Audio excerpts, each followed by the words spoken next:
One day I was out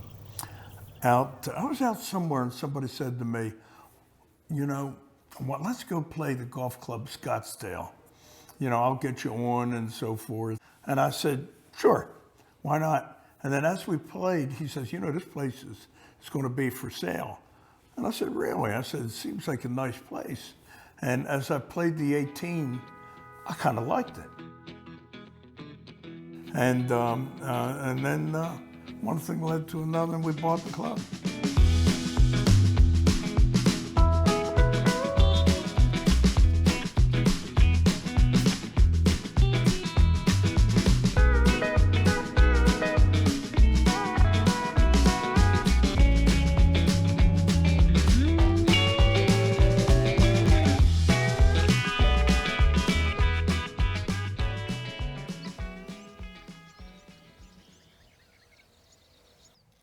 Essentially, the iterative process is that we actually started looking at the original golf course, the Golf Club Scottsdale, and making modifications to that. And the thought being that the last 4 holes were very challenging.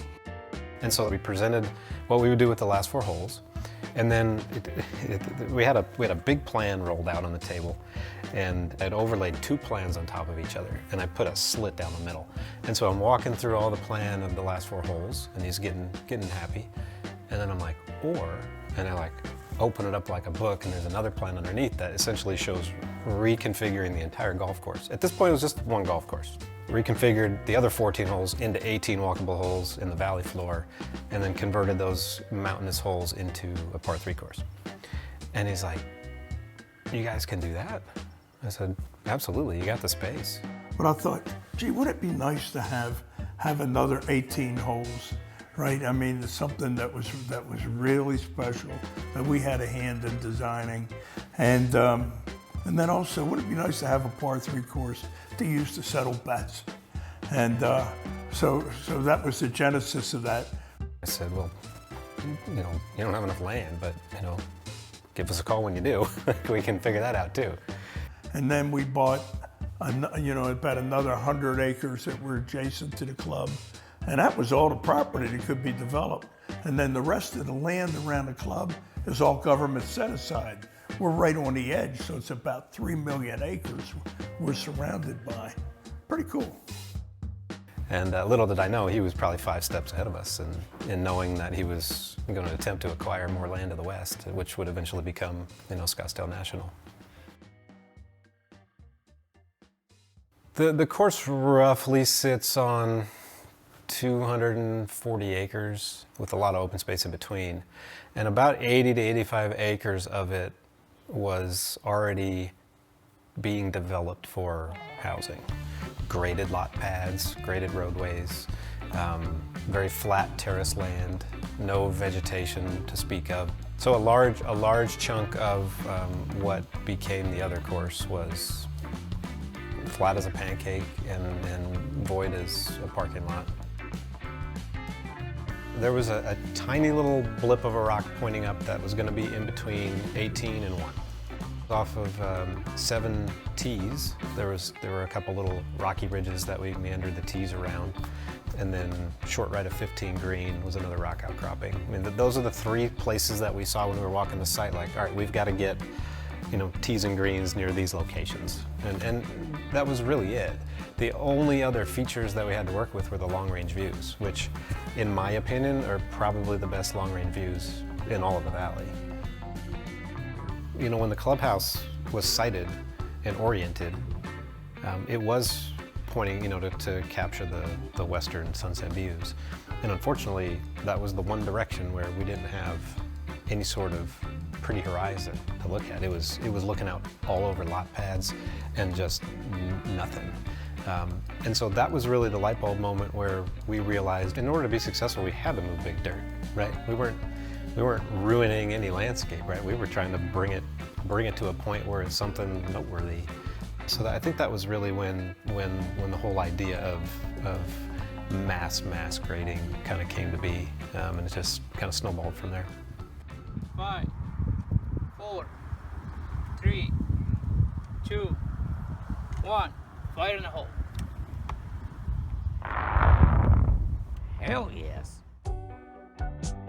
Essentially, the irrigation lake on hole number 9, was a huge cut. I'm trying to think. It was about 60 feet.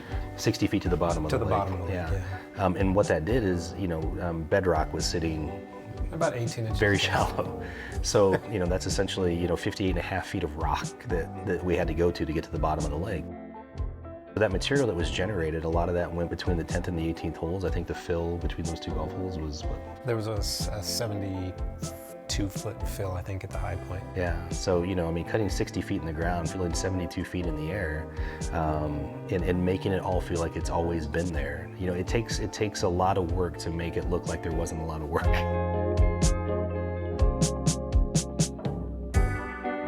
The key to us when you're moving big dirt is that you actually move big dirt, and you don't just create mounds everywhere. That you have ridges that meander through 2 or 3 golf holes instead of just on the side of one golf hole, right? So when your eye can't see where it starts and stops, it's just, you don't even think to perceive it as fake.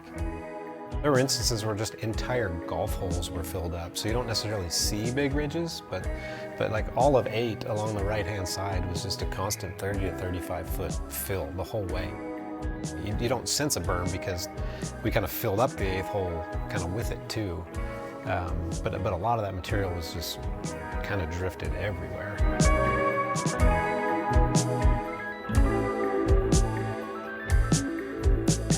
So it was really interesting working with the earthwork contractor, CSW. They had only built roads and highways, and they were very much just give me a flat plane at 3% grade. The fact that they shaped and moved some really artistic big dirt was just awesome. When the guys were up there building the big mountain in between 10 and 18, they're like, we don't understand what you want us to do. And we're like, well, have you ever gone hiking or been to a national park or anything? They're like, oh yeah, we love it. All right, well, just think about when you're hiking on those trails and you get to like little overlooks and there's little valleys and chasms to cross, and there's this a fault line or something, and it just clicked. We kept saying, hey, just look out at the mountains in the distance and give us that horizon line. All these little peaks and valleys, and they were, literally and figuratively rock stars. Bob gave us some pretty strong cues, I think, as far as what his goals were for, the new course. Very walkable, continuous turf from the first tee to the 18th green. Very wide playing corridors. So, there was a framework to start with as far as what the high level concepts of the golf course needed to be. And so much of desert golf is target golf. That was probably the easiest deviation to not go down that path and trying to create something that was very distinct and very different as far as the way the course plays. We just thought of things that you just don't see in desert golf, and like, all right, how do we bring that here and achieve it? And thankfully, he kind of liked a lot of those high-level ideas, and that's what kind of got us started in the mass grading brainstorming. We knew that we wanted to do one of the things that was different for us was 6.4, 6.3s, and 6.5s. It's been done before, certainly, but no repeating pars. Was certainly challenging from a routing standpoint.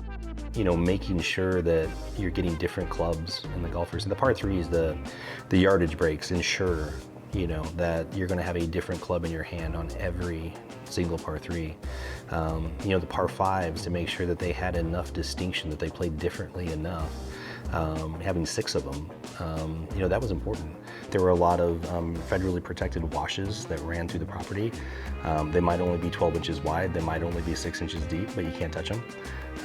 And so, every time something changed, and we still wanted to maintain that non-repeating par sequence, and we had all these areas that we couldn't touch, and getting those washes in the right spots on the golf holes so that they fit, either from a strategic standpoint or playability standpoint.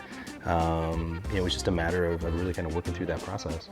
So something that Bob tasked us with during the design process was he really, really wanted to stress that every hole has its own identity, and no par 4 feels like another par 4, and 3s and 5s as well.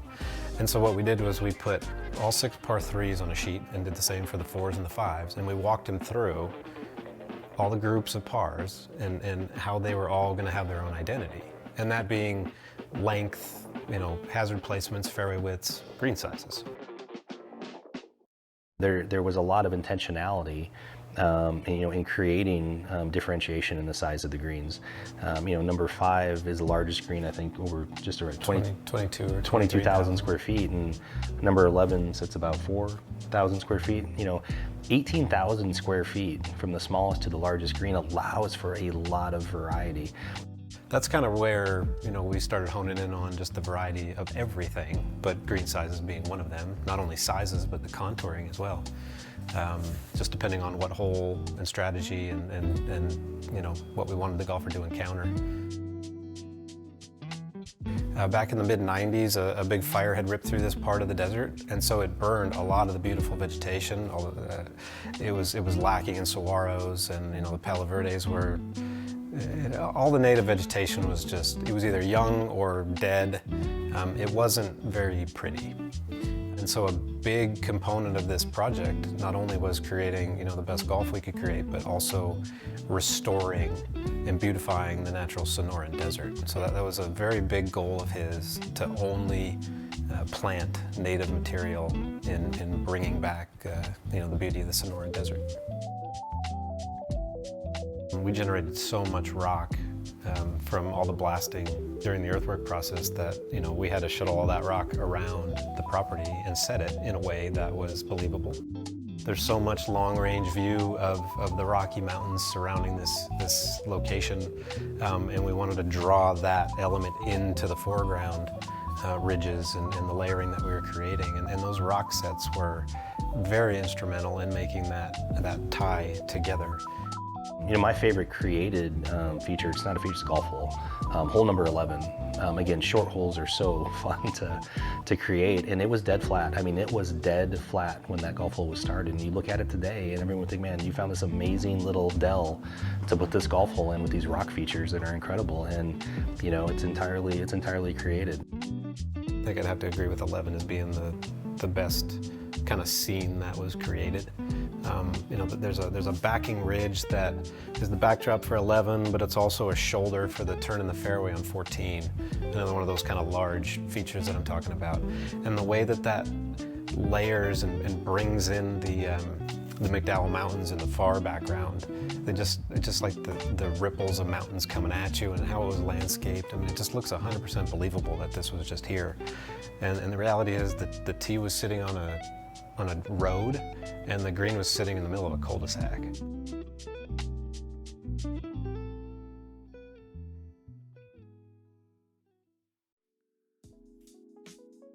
The environment that you find shouldn't disallow for the quality of the finished product. And certainly resources play into that. But this environment, even though it was created, is still a homogeneous environment as far as the Sonoran Desert.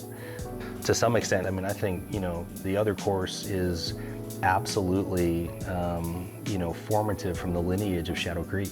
We worked for Tom Fazio, and, Shadow Creek in, the late 1980s was probably the first golf course where, they built the environment and then they put the golf course in it. And we're grateful because we learned how to do that.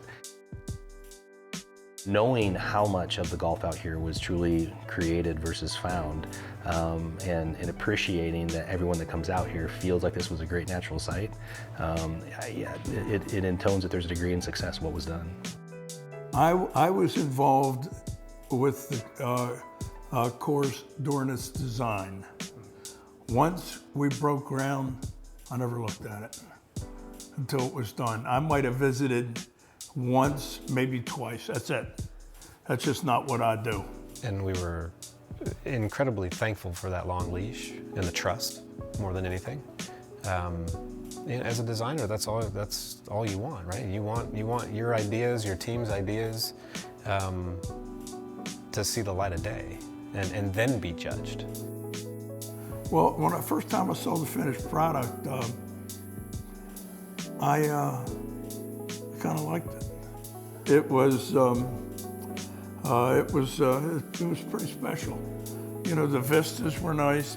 Guys did a marvelous job framing every hole and like so, and I loved that. So just the ability to see our vision come to life was, something we're incredibly grateful for.